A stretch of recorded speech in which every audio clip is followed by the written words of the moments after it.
Macaroni bechamel nga pala yung na-request ng alaga ko para sa lunch ngayong araw mga kabsat. Kaya naman ito, nagisa na nga pala ako dyan ng sibuyas at bawang.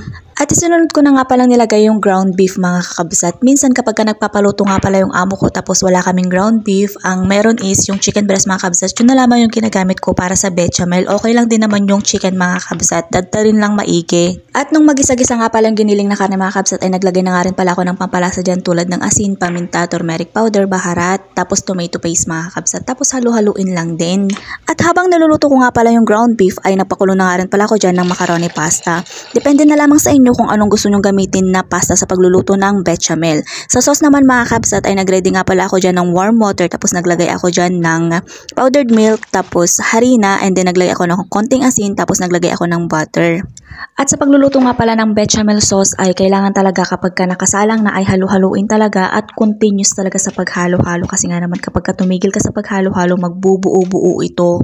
Kailangan kasing i-mekos-mekos-mekos mga kabsat hanggang sa maging ganito yung texture niya. So nung natapos na nga pala ako sa pagluluto ng bechamel sauce, ito na nga pala ay magre-ready na nga ako para sa pagbe-bake mga kabsat. Sa first layer nga pala ng bechamel ay ito, maglalagay nga pala ako muna ng macaroni, konting macaroni lang mga kabsat tapos maglagay ako ng sauce and then halu-haluin lang. At pagkatapos ko nga palang haluin yung macaroni tapos yung sauce mga kabsat ay naglalagay na nga rin pala ako dyan ng konting mozzarella cheese. Tapos yung niluto kong giniling kanina ay ilalagay ko dito para bang palaman mga kabsat ng bechamel. Ito kasi talaga yung pamamaraan sa pagluluto ng bechamel. At pagkatapos ko nga palang ilagay yung giniling na karne dyan mga kabsat ay naglagay na nga rin pala ulit ako dyan ng sauce. Masarap kasi ito mga kabsat kapag ka meron ding sauce dito sa pinakagitna niya.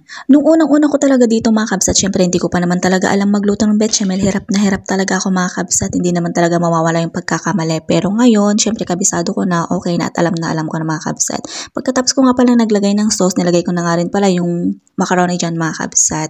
Dito talaga kasi mga kabsat kapag ka gustong-gusto mo talagang matuto, talagang gagawa ka talaga ng gagawa ng paraan para matuto mga kabsat. Ayan mga kabsat, pagkatapos ko nga palang ilagay yung mga macaroni dyan na natira ay naglagay na nga rin pala ako dyan ng sauce.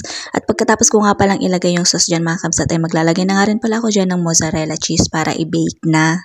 Naglalagay talaga ako ng maraming sauce kapag ka nagluluto ako ng bechamel mga kabsat kasi nga naman mas maraming sauce, mas masarap, mas malilamnam talaga. Ito na nga at naglalagay na nga rin pala ako dyan ng mozzarella cheese mga kabsat na ulit na yung voice over ko.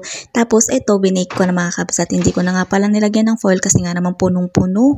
At pagkatapos ko nga palang i-bake and broil, ito na nga pala mga kabsat. O diba napakaganda talaga mga kabsat ng kinalabasan niya. Ito na nga, overload na overload talaga mga kabsat. At ito na rin nga pala yung natira at kakain na nga rin pala kami dito mga kabsat.